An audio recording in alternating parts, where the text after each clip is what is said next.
అమావాస్య కదా, ఉదయం పూజ చేసేటప్పుడు కుదరలేదండి. ఇప్పుడు డ్యూటీ నుంచి వచ్చినాక ఇప్పుడు ధూపం వేస్తున్నాను. అందరు బాగుండాలి, అందులో మేము ఉండాలి. ఈ నరదిష్టి అయిపోవాలని ఎన్నెన్నో ప్రయత్నాలు చేస్తున్నాను.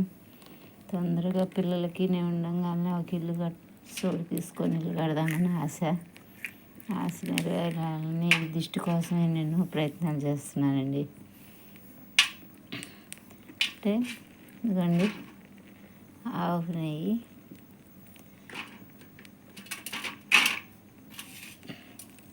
పంచదార,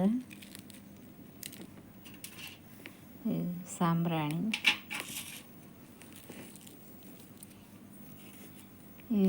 ఆవు పిడకండి, పిడకతో వేస్తున్నాను. తొందరగా నరదిష్టి అంతా పోవాలని నేను ప్రయత్నాలే చేస్తున్నా. ప్రయత్నాలు ఫలించాలని ఆశిస్తున్నానండి.